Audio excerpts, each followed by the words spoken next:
Today is January 20th, 2021. Pretty strange, isn't it? Already 2021. My most recent hair restoration journey began last year, around the end of June in 2020. The first step of that journey was towards the back of my head, the crown area, and then about a month apart, I had sequential surgeries moving all the way to the front. So this back area, it has been 7 months, and then, less and less time. And you can see this front area where they did this hairline, that is coming in really well.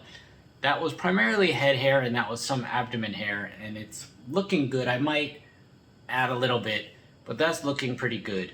And then hopefully you can see this, and I'll get some other shots too, but this vertex is also coming in nicely, and that's mostly beard hair. However, the back in the crown area, that is not coming in quite as well, and I have some theories about that. For one, I have heard sometimes the crown comes in slower. And in that back area, I had really 3 types of hair. I had head hair, chest hair, and leg hair. However, shortly after that surgery, which was my largest surgery, I had 3,000 grafts at the time, and then I had an additional 1,500 for a total of 4,500 grafts in that back area. But after that first surgery, last year in June, I bumped my head really shortly after it, and it was bleeding, and I put peroxide on it 2 times for 2 days in a row, and it fizzed up, and I thought I was healing it. And then I went on the internet, and doctors were saying, no, do not put hydrogen peroxide on new grafts, you can damage it. And it is possible that has happened. It's also possible they'll come in, but, well, without further ado, let's have a look. And a little bit hard to film the back of my head, but I'll do my best here. So here, hopefully you can see the back of my head. And there's like a circle back here where it's just not coming in as strong. There definitely is some hair, but it's fine and it seems weak. But that hair is not coming in quite as well as the other hair, so if it was this hydrogen peroxide, unfortunately that's entirely my fault. Fortunately, I do have more hair. I could use leg hair and a couple other sources, and I might just have to hit that again. I may have napalmed those grafts with hydrogen peroxide, so as a tip, do not put hydrogen peroxide or really anything other than water and some really gentle shampoo on newly planted grafts. You want to leave them alone as much as possible. And I had these temples, and like I said, I want to move this down a little bit. And look here too. And this is coming in. So for a while, I was just looking at it every day, and I'd wake up and put a mirror behind my head. But now I've kind of just settled into it and not thinking about it as much, and I feel like I have hair again. There definitely is, I have this area here I need to fill in, and there's a gap here and one more in the back, but something is clearly happening. The whole losing your hair, getting it restored, it's just as much a physical as it is a psychological journey. And something else I was thinking about, so a lot of times people will be interviewed, and in the interview they'll say the reason that they wanted hair was to look younger, to look more confident, to be themselves again, and all those things are true for me, and I guess for everyone, but there's something more to it than that. There's like this, in my mind's eye, I see myself a certain way. It's almost like an aura or like a flame, and I just don't see myself being bald. I see myself having something growing from my head, and it's somewhat like Samson, a spiritual energy, an aura, a halo, but it's something I just don't feel complete without it. When I see certain pictures, someone who has nice hair, or even cartoons or paintings, The Little Prince, Einstein. So when I see these characters, fictional or real, having hair and flowing back, someone like a lion, that's when I feel like I'm complete. It's something, I guess, my fate or my destiny. I don't feel like I should accept that. I feel I should, within reason, have these surgeries and restore my hair and see how that makes me feel and where that takes me on my spiritual journey. It's not so much for other people. Sometimes I just imagine myself alone in the desert or a hermit, and it's like a source of strength and energy and being. So it's a bit metaphysical. It's not just the kind of classic things where I'm good looking and I'm gonna pick up chicks. It's fulfilling who I visualize myself as being. Okay, now I'm in a little better light, and I live in, if you haven't noticed, I live in a somewhat small apartment in Bangkok. I've been trying to save up money to buy a house, which is another one of those things where you're kind of waiting for your life to begin. But I don't know, this apartment is pretty good. I have what I want. I'm living where I want to be for now. But in this better light, let's have another look. Here's another shot from the back here, and again, this circle, it has come in yet, but I feel there has been a bit of a malfunction there. My fault. Here is from the side. Here is from the other side. Again, hairline is looking good, I think pretty natural. You can see here it's significantly thicker than here. This was pretty much my old density. And the density before, it was thicker in the front, and as I showed in those older photos and videos, I really had very sparse, diffuse hair, so it would be nice if I could get this to be consistent throughout. But speaking about hair consistency, I do have a lot of beard hair, and a couple people have commented, and I agree, that might look a little strange when it grows longer. It might not even look quite like it matches my ethnicity, if you know what I mean. But on the other hand, it might look all right. Maybe it will blend in with everything, and maybe there's ways I could straighten it too. I recently bought, in anticipation of the hair being wiry or unruly, I bought this brush. This is actually a beard straightening brush. I forgot the brand of it. I'll put that up in a minute. But it wasn't that expensive, and I had it shipped here. And what it does is it heats up, and people typically use it on their beards, but since I have beard hair on my head, I'm gonna try that to see if that helps, relaxes it. Worst case scenario, I could just make it shorter. I could get S&P, as some people have suggested, but I would like to have it longer. But we'll just have to see if that's possible or that looks funny. But I do think some hair is better than no hair, and if I have to keep it short, that's okay. I also figured I'd get this beard balm. So you can see this beard balm, and as the name implies, it's typically used, for the beard, but since I will have very beard-like hair on my head, this may help to smooth it out in combination with the heated beard brush. It got great reviews on Amazon, and even if it doesn't work well, it still smells great. So here in Thailand, especially in Bangkok, it's a metropolitan city, and I see all kinds of people, and there's no shortage of beautiful women, and of course my wife is the most beautiful. And I see good-looking guys and young people, old people, and people with thick, full heads of hair, and they've never lost a single hair in their life. And even now I look at them, it's not quite jealousy, but there's sometimes I wonder, why did I have this hair falling out? They can't even imagine what it's like to lose their hair and the burden of it and how it makes you look different and how it makes you feel. But then it's really a study of contrast, because also in Bangkok, there are a lot of disabled people. There's not the same social security net. So these people have to beg or sing or do something to get money.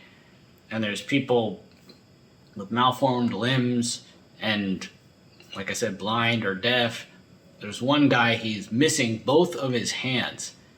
And when I see him, and I don't even know if this guy has hair or not. That's not what I'm thinking about when I see him. And then I wonder sometimes, why do I care about my hair or feel jealous at some people that happen to have some kind of genetic lottery when other people, either through accident or unfortunate genetic situation, don't have even what I have. And this is something, since I'm young, I've thought about, but it always comes back to me.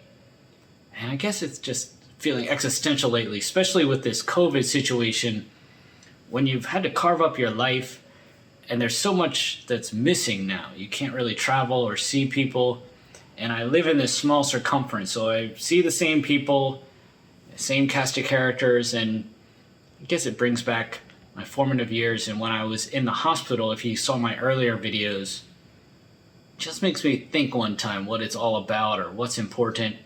But all that said, living in the moment, staying zen, appreciating what you have, I still would like to have hair, and, it's on its way.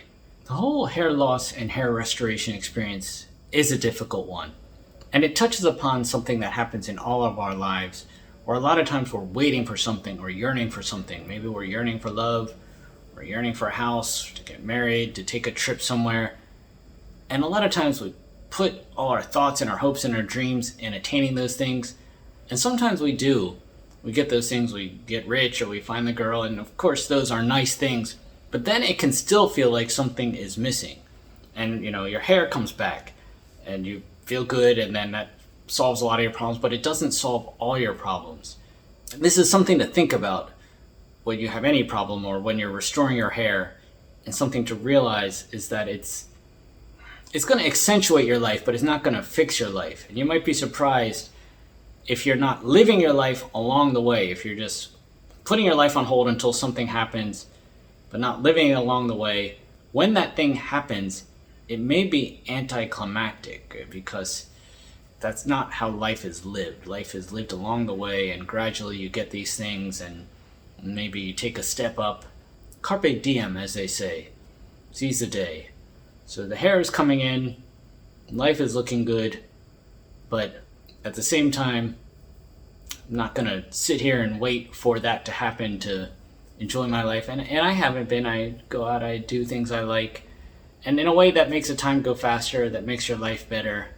And that's something I have to remind myself, because as this hair comes in, I go, why do I feel a little sad? And this is the mind game that it plays on you, and it's because it really was never meant to solve all my problems. It's just an embellishment. And I find when I live in the present, when I'm not yearning for something, and I don't mean you can't strive or have ambitions, but live now, enjoy life to the fullest now, that's when I'm happiest, when I'm in the moment, and I forget about these things like waiting for my hair, and before I know it, months have passed and my hair is there and life goes on. So what am I trying to say with all this existential philosophical nonsense? Well, for one, I definitely enjoy restoring my hair. I want it to look good.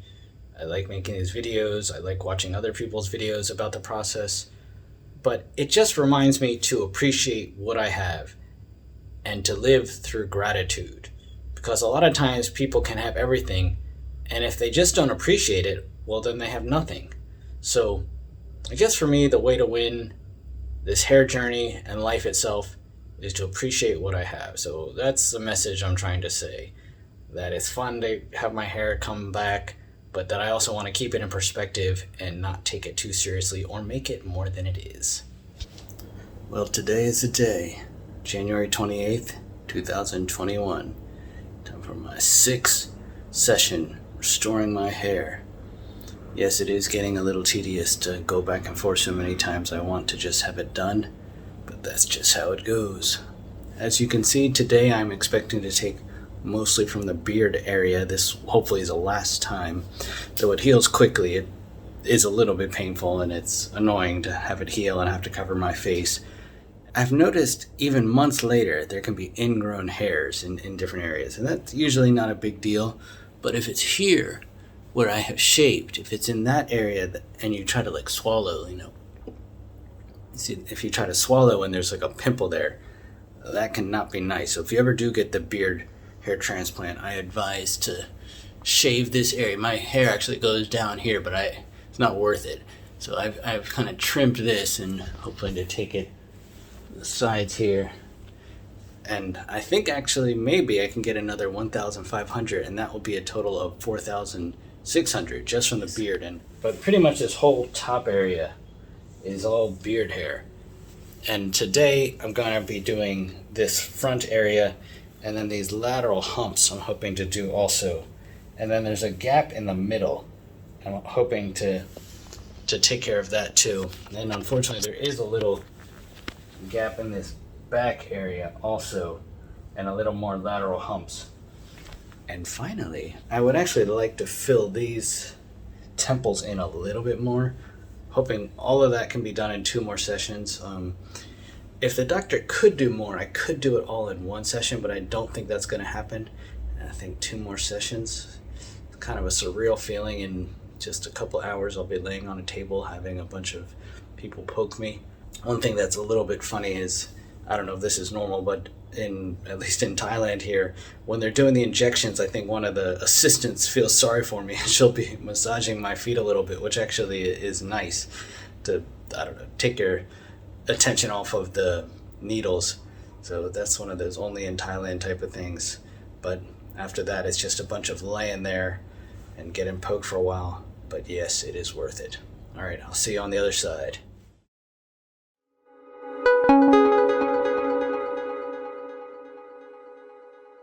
So about halfway through the surgery, take a quick look here. So it looks like they're going to be able to get all the areas. I look pretty funny, don't I? But yeah, little quick mid-surgery update here. So this is just the slits. I still got to put the grafts in. Let's go do that. So it's all done now. Everything's planted. This might be the last session actually, which would be pretty awesome. Let's take a quick look.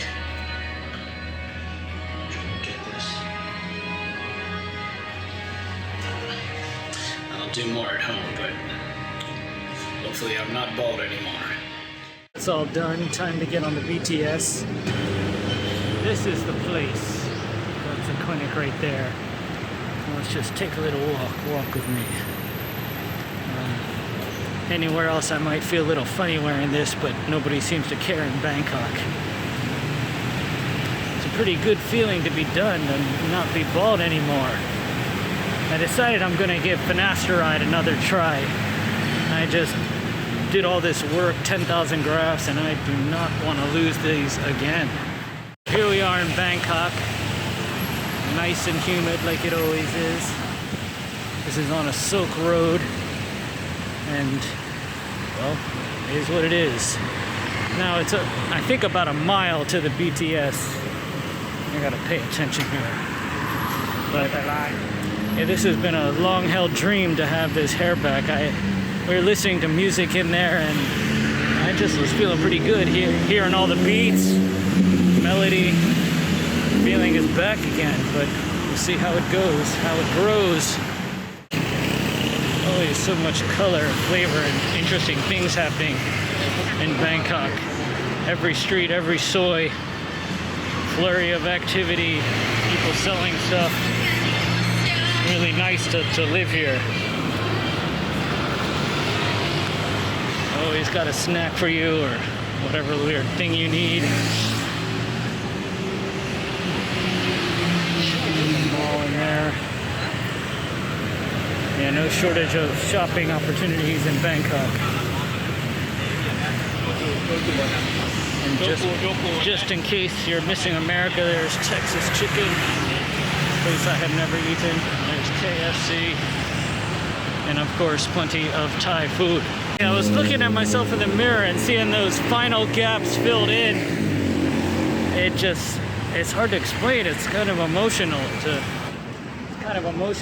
have it all filled in, and I can start to envision what it would look like to actually have hair. I can't even imagine what that would be like to have a semi-full head of hair, the illusion of a full head of hair. That's going to be an interesting feeling. And I haven't been to a barber to cut my hair for a long time. Just been cutting it myself. So that'll be interesting if that becomes necessary. Yeah, they won't let me on the train. It's called the BTS. I can't get on that with just this mask. So I'm actually, with this bandana thing, they feel it is not COVID safe. So I'll have to put a mask on top of this. That looks extra funny, but again, this is Bangkok. This is the COVID era, and nobody seems to care. In case you're wondering, yes, I can read, write, and speak Thai. Dom luat mu cow gang. So that's saying pork blood soup. This one says Tanakan Grumtev, but that's kind of cheating because right there it says Bangkok Bank, which is what that means. So that was an easy one. Yep. I could have taken a taxi after the surgery, and maybe that's even smart, but there's something I like about doing this walk, like a victory walk. And again, it's always fun to be in Bangkok and just see what's happening. Those guys right there, those are motorcycle taxis, and that can be a serious adventure. But as you can see, this traffic, sometimes that is the only way to get anywhere. This bandana is somewhat of my own creation. You can see I made these ear holes here, so I don't have to tie.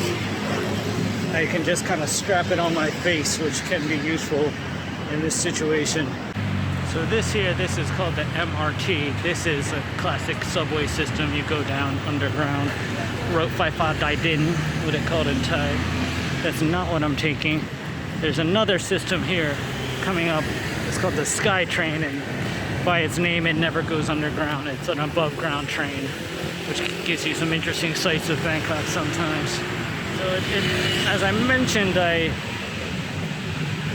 think I might have screwed up the hair in the back a little bit.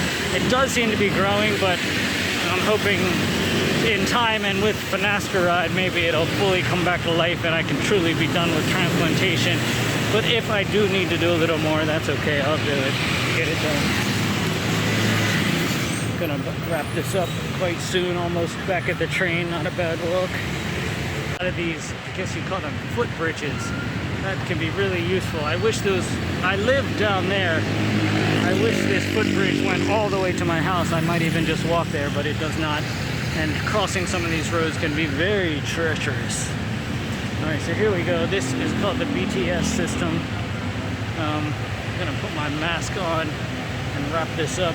If I didn't look funny before, I look extremely funny now, but I have to wear this little extra piece to get on.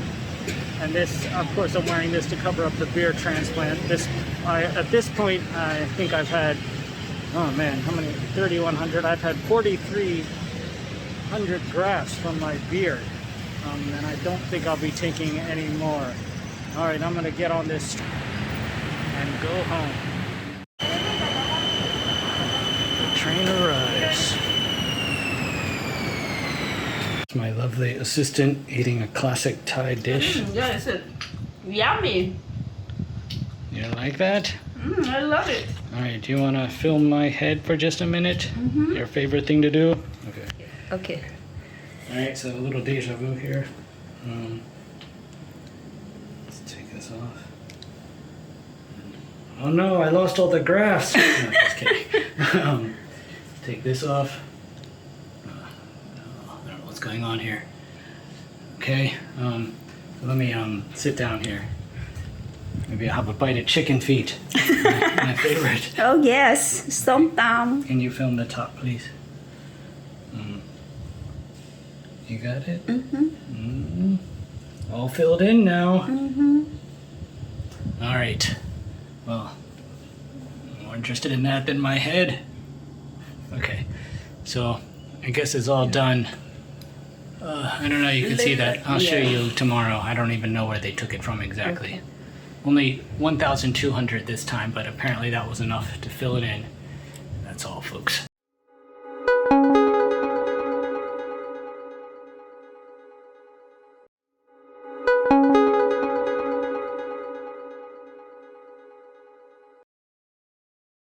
It is the next day, January 29th, 2001, and this is after my surgery, and hopefully this is maybe even the last surgery I have, or certainly the last one for a while.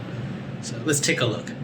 This time she went up the sideburns, under the chin, and then up the sideburns here too.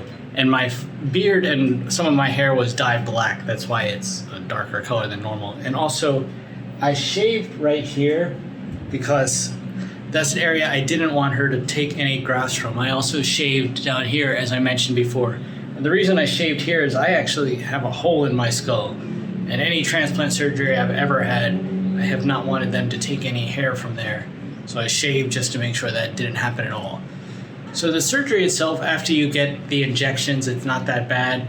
But what was uncomfortable this time, a lot from under my chin.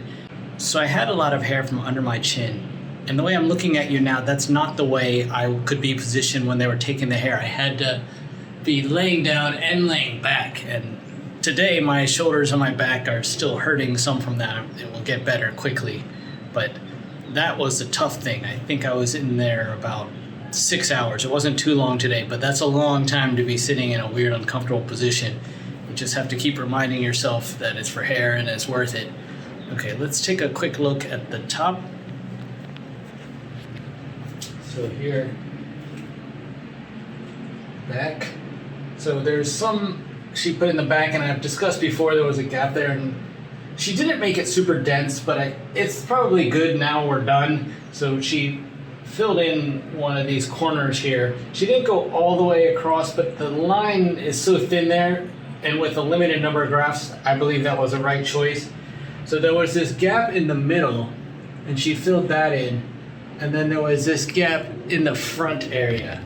Let's try to go this way too. So yeah, so there was a bigger gap in the front area. That too is not like super dense. Hopefully you can see that. I'll take some pictures too. So it's not super dense, but there was some hair there, a fair amount of hair, more than I guess any other area.